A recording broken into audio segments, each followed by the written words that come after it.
The Witch's Tale. And now let us join old Nancy and Satan, the wise black cat.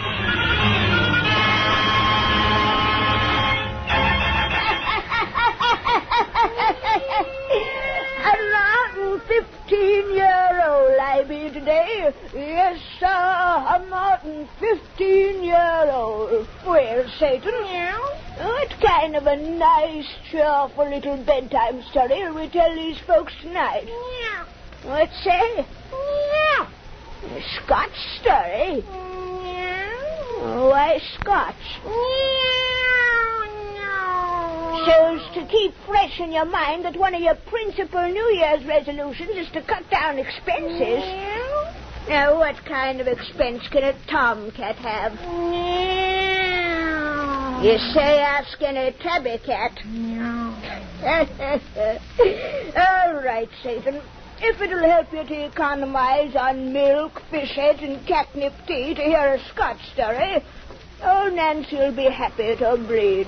And what's more, she's going to tell you one that's absolutely true. Yes, sir. The main points of what you're going to hear now, strange as it may seem, can all be found set down as facts in the court records of old Scotland. Everyone douse their lights so's we'll have it nice and dark. That's it. Now drop to the fire and gaze into the embers. Gaze into them deep. And soon you'll see back through time to the year of 1662. Soon you'll see inside the kitchen of a farmhouse. Soon you'll hear an angry man a-talking. Soon you'll know what happens when you call in the devil's name. In the devil's name.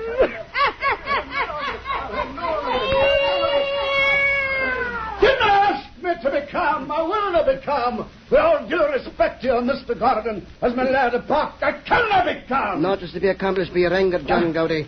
Your wife remains fast in yon room where she locked herself, and each mad cry you make gives her fresh determination to come out no more amongst us. The stubborn wench, I did a rhyme to reason with her. A stout rat across the back is what she needs. The devil spawn. Oh, John, please don't speak so, my sister. You know you saying with her. I'd take no vicar for her pauper relative. This is getting nowhere. I offered to come and reason with your wife or her unbecoming conduct.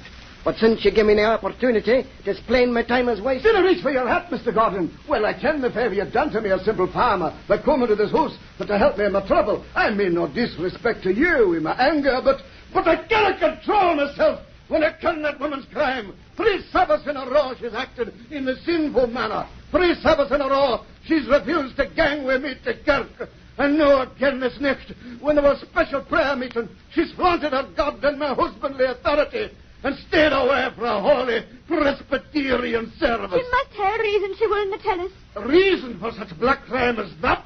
The only reason she could have is that which Master Harry Forbes gave out this night when he looked down for his pulpit and glimpsed her empty pew. What did he say? You heard him. He said, "Them as dinna come to kirk 3 Sabbaths in a row and again for special prayer meeting must be out upon the devil's business." And such words are dangerous coming from the pulpit, particularly now that our countryside is plagued with witchcraft. And a fine thing it is for me, the richest farmer in Albion, had to be cried upon by people as the husband of a witch. You didn't say such things.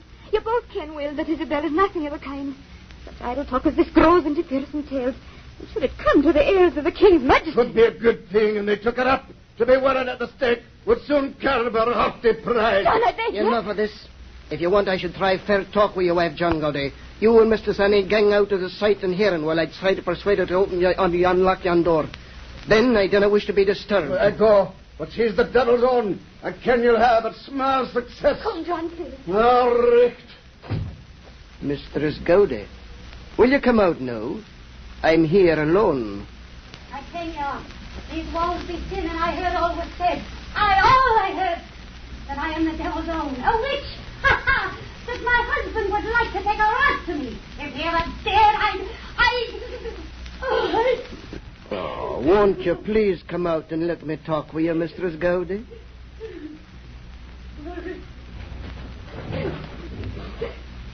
here I am. Mr. Gordon. You have more brain than my husband, and should know that talk is useless. I have better eyes than your husband also, and can see you're a beautiful woman with spirit, the kind I most admire. Is that your argument? Why I should gang to Kirk on Sabbath? One of my arguments. Let's hear the others. That one has no weight. Because I hadn't finished it, perhaps. You have a reason for staying home on the Sabbath, Mistress Gowdy. The reason is my ain. Will you tell me if I guess it? Nay. I can you will, even though you didn't put it into words. You're better blood than your husband. It was a come down for you to marry him. I ken your father made you for the money John possesses. What had that to do with my staying away for Kirk? Much. Your husband is a miser. And the richest farmer's wife in all Aldine has nae a decent dress to wear. I said you'd tell me if I guess. How dare you speak of it even though you are a laird? How dare you smile at me as the women smile when I pass amongst them in this old green rag, the only frock I own? I had rather they thought me a witch than feel their sneering eyes upon me one more Sabbath. You've guessed my reason. I'm ashamed. Ashamed to gang out of this house looking like a beggar. I dinna smile as the women do. I understand and sympathize because I am your friend. Friend? Such a thing I've never known. You know one now. Dry your tears. You must believe me. Ah, Mr. Gordon, I'd like to believe you. I'd give anything to have a friend, anyone, anything, some living creature I could talk to, lean on. My sister loves me as I love her, but she's too young to realize the way I feel. And I ain't nobody else.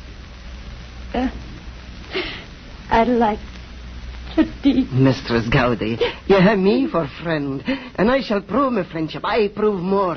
I can give you pretty dresses by the score, send you to Kirk in your own coach, and your neck and arms with precious jewels. That's why I asked to be alone with you this night. Not because I cared if you ever listen to the preacher or Master Forbes again, but because I'm mad about you, Isabel, because I want you. No, you want the goods that I can give you, and for them you'll give yourself to me. No, I want you. You wench. You struck me. Aye. And again you lay hands upon me, this kitchen knife will find its way into your filthy heart. Say, this is your friendship. I might have known, for all that's ever come to me has had its bitter price. Think you I would sell myself for a dress, some gaudy trinkets? And to you, another old man like my husband? Nay. Once I have been sold. If I be again, it shall be for my own price. And to one who will set me high above such beasts as you who only wish me in the mire. Go, you old fool.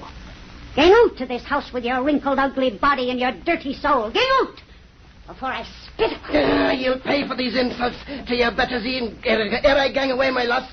John Gowdy, come ye here. So you would have me tell my husband what you just Aye, you tell him your tale. You tell him your tale, and I'll tell mine. What do you mean? You call, Mr. Gordon. Are you convinced the wench that she must come to Nay, and from this night, Kirk will have her. Master Forbes was right. She is the devil's hen, a witch of hell. But no, she tried to play her wiles on me. I made love to me, she did. Isabel. You strumpet. I can you say that, but yon kitchen knife she holds is proof. She threatened to stab me with it because I will not kiss her on her wanton Nay, lips. John, Henny, you cannot believe I believe anything, oh devil's witch, you wouldn't have gang to Kirk. A spawn of hell. You bragged I dare not strike you. Well, I strike you now upon your wanton face. Good. Aye, John. You struck me as I said you'd never dare. Isabel? Gang away, Annie. You struck me, John. But some way, somehow, I'll strike you back. I'll strike back at all of you for this. At you, my husband, who had treated me as dirt. As you, my laird of Park, who has traduced me with your lies. And at you, my sister, who stood with him against me. Isabel, I didn't. The three of you shall pay for this. Oh, what I were, the devil's witch that you accuse me. If I had the power of hell, I'd strike you dead before me. Now I can only pray that God will curse you all. I curse you, curse you, curse you all. Come out of that room. Isabel, don't lock me out. Let me in, you hell. He's a calling me. Come away, both of you, and let me tell you the full enormity of what she tried to do to me this year. I would all prepare a fit and punishment. God, I pray thee, curse them all, curse them, God, curse. Nay, I pray to thee no more. I was never listened frae the time I was a bairn. They say I am the devil's witch. Oh, to hae the credit as well as hae the name. Oh, to hae the power they say the devil gives his aid. To the foul black fiend of hell I pray for torment and all them who've hurt me. In the devil's name I curse them. In the devil's name. At thy service, Mistress Gardy. Who are you? One who is prompt in answering worthy prayers. Whence came you in this room? In the well-known place thou mentioned but a moment past. You are... The name I most prefer is Lucifer. Especially when I deal with ladies. It hath a more romantic sound than my other titles, don't you think? Get you gone. I did not really mean to call upon you. Oh, of course you did. And if thou should send me away before we really become acquainted, thou wilt never forgive thyself. No. Be not afraid. Look at me fair as I stand revealed in this gentle moonlight. I'm not at all the hideous creature thy good church folk imagine. Not a young man, straight and tall. Rather handsome, am I not? I walk and turn around and bare my head. Thou seest no suggestion of cloven hoof or tail or horns. In fact, I'm the sort of young lover thou hast often dreamed would come to thee someday. Your great dark piercing eyes. You're the handsomest man I've ever seen. Thou art hungry for love as well as power and vengeance. Wouldst have me for thy lover? Your deep black eyes seem to burn into my soul. Far into thy heart, which is more important than the soul with women. Would have me, Isabel, and give thyself to me? Not simple frocks and gaudy trinkets do I offer. I will set thee over them who wish thee in the mire. Glowing, wondrous eyes. Still give thyself to me, soul and heart and body, forever and forever, in exchange for power and vengeance. I Swear it in my name. I swear it in your name. The devil's name. And dost not even ask the price you'll pay. Well, there should be none unless you will it so. Except this mark I place on all my own. I brand it on my shoulder with a kiss. Your lips burn. Yet with a fiery thrill thou longest wanted. Aye, a thrill that means new life. A life quite different from thy past.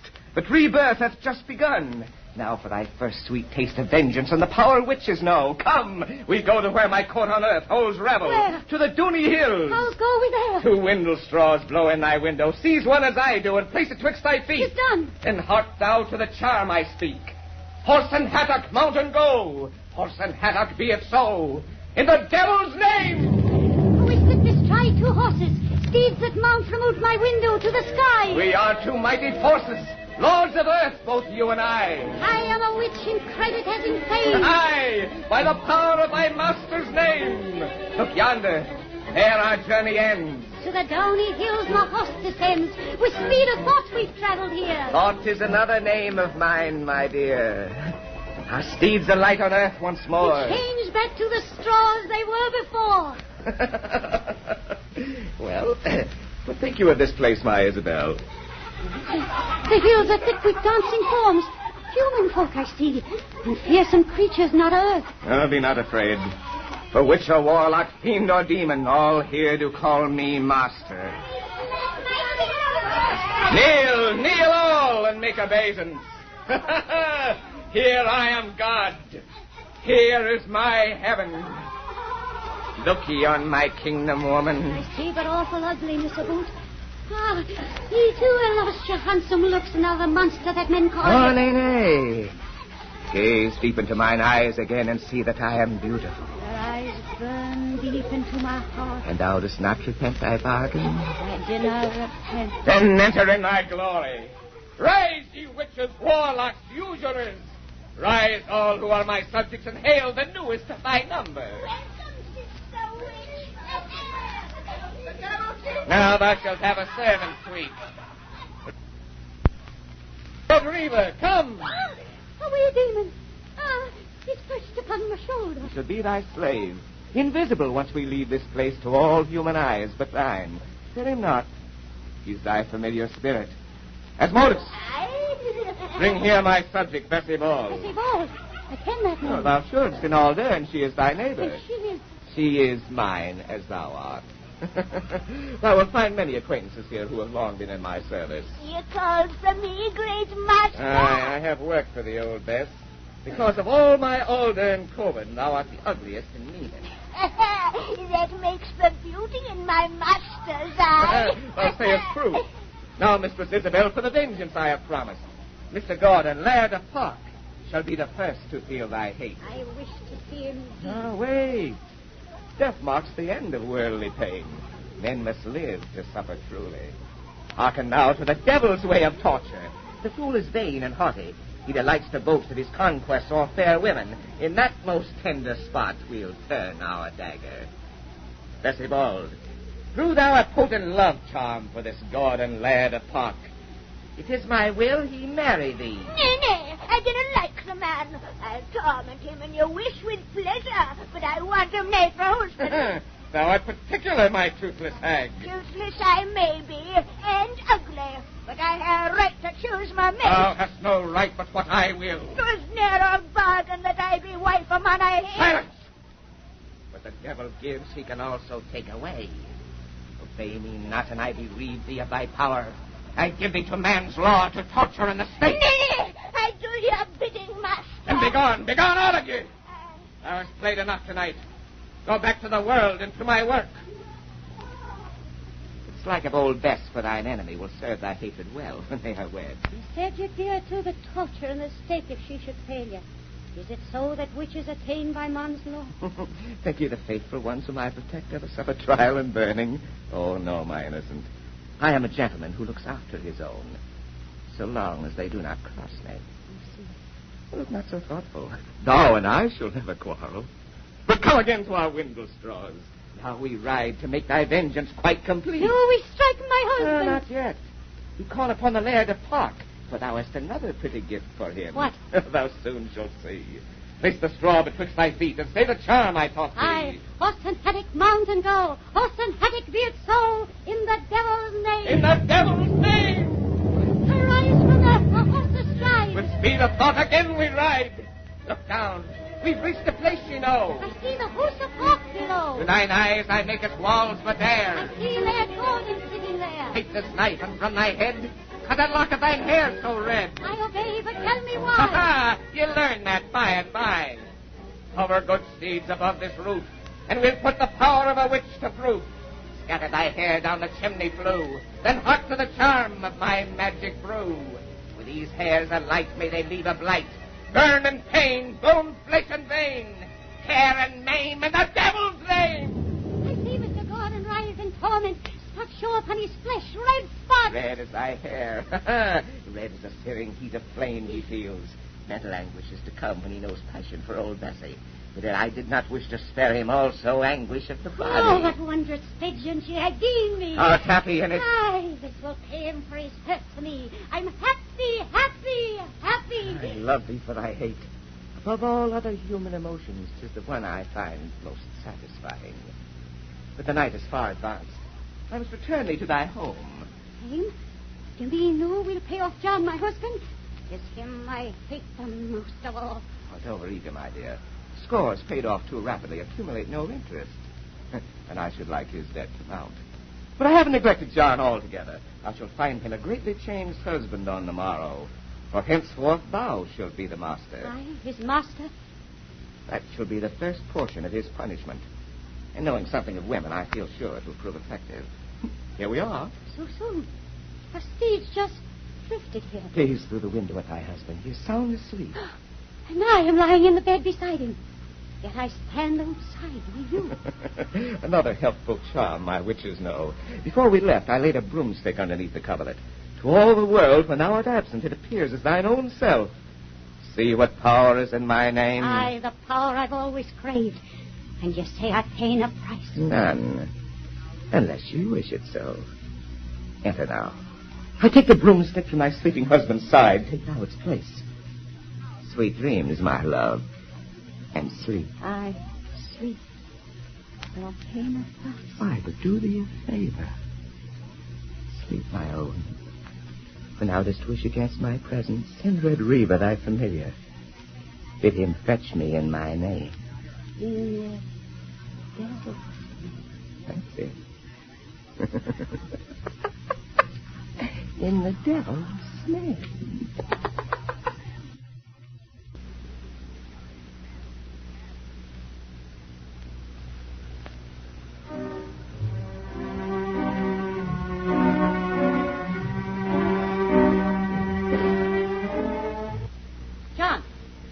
Gowdy, didn't you hear me call you? Isabel, I'm here. You're after answer when I speak the first time. I'm sorry, Isabel. I did not mean to vex you. Never mind your excuses. Get out and put the coos to bed. And then hurry back. I wish to have speech with my sister Anne, alone. Isabel, again. Isabel, what have you done to John to change him so? In a single week he's dropped all his bullying ways and become as meek as mice. If you weren't my own blood sister, I'd say you were a witch indeed, and had wrought the change by devil's charms. But, of course, even Master Forbes has apologized for that dark hint he made a butcher for the pulpit. Aye, and the gossip of our neighbours has likewise turned about. Aye. They gaze upon me with respect at last. And John ain't bought you a new dress. Isabel, do you think it could be my prayers that caused it all? Your prayers. I never had told you, but ever since you married John, I've known how unhappy you were. So each night I prayed to God that your burden be made light. Oh, Annie, and I cursed you with the others on that night. You were beside yourself. I can, Will, you didn't mean it? Nay, I didn't mean it. The words burst out without my knowing. Annie, you're the only thing I've ever loved. You do forgive me for my words. You cannot do. I've told you so for 50 times. Aye, but I cursed you in the devil's name. That means not. 'Tis just an expression that everybody uses. Aye, that's all. Annie, I wish to talk to you alone this night. I've got to talk to someone. What about?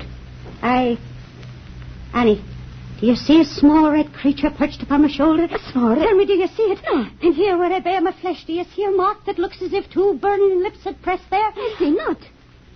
I must have dreamt it all. You're still dreaming. I didn't understand you. Never mind. 'Tis late and you hear an appointment with young Andrew Burns that walk upon the moor. Gang on. I would be alone. But dinner stay out late. I will now, Isabel. Wait. Tell me again what happened on that night a week ago.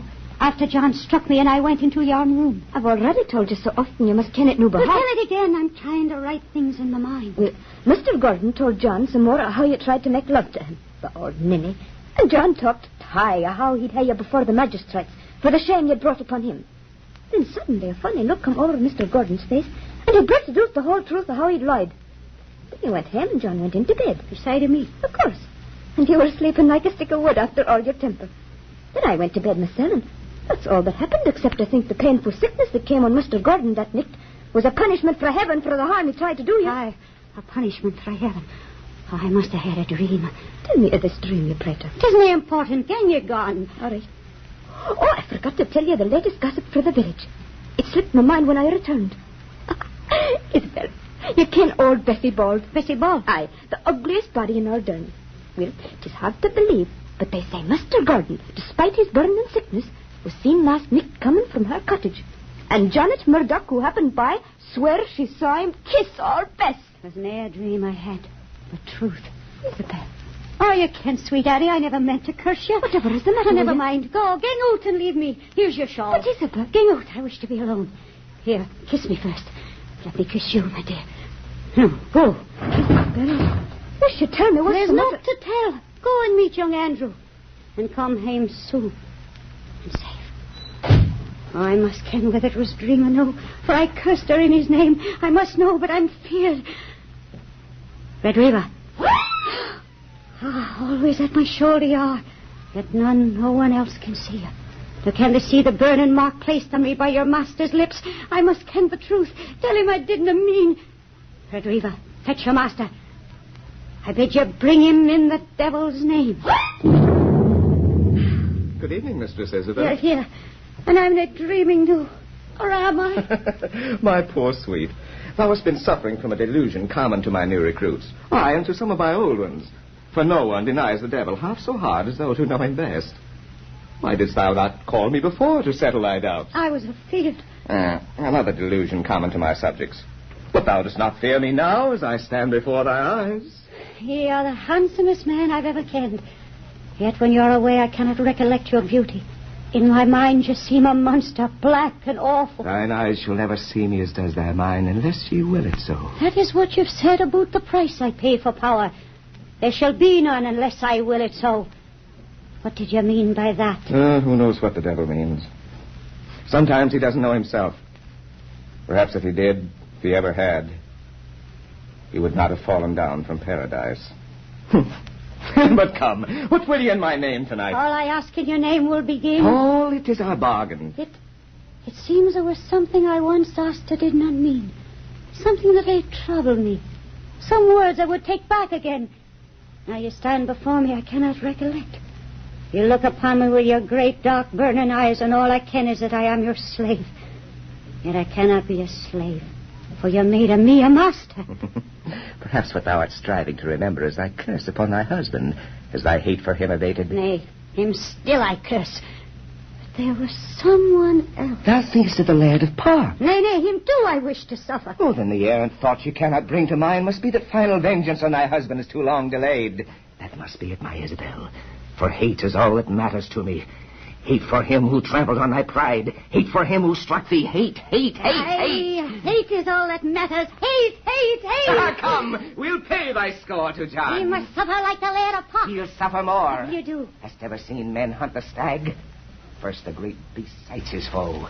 Then an awful terror turns and runs. The hunter follows, pursuing it through brambles, running streams, and over jagged rocks until its hide all torn, feet cut and bleeding, lungs bursting with exertion, heart but one great beat of fear. It's brought to bay and stands with hopeless, pleading eyes to meet the death it knew when the chase begun would be its fate. Hast seen that, Isabel? Well, the stag is noble game, but the greatest hunt of all is man himself. We shall hunt thy husband so. He shall be the quarry, we the hound. Again thou art my true disciple. Come, we seek him out. Here, fix the broomstick in thy bed, so none shall know ye leave the house. I lay the besom in the devil's name. It shall be as I till I come hame. Now clutch yon floating windle straw. Fix my feet, I ken its law. Horse and hattock, mount and go. Horse and hattock, be it so. In the devil's name. In the devil's name. Aha! Oh, the hunt where man is game. Tear him, rend him, bruise and maim. Death to all ye hate or blame. Death to all I've cursed in the devil's name.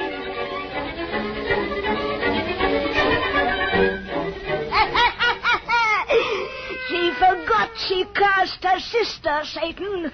But you can make a little bet old Lucifer ain't forgetting. You folks got to wait till next week to hear the finish of this party little yarn. And then you'll hear plenty about what happens when you call in the devil's name.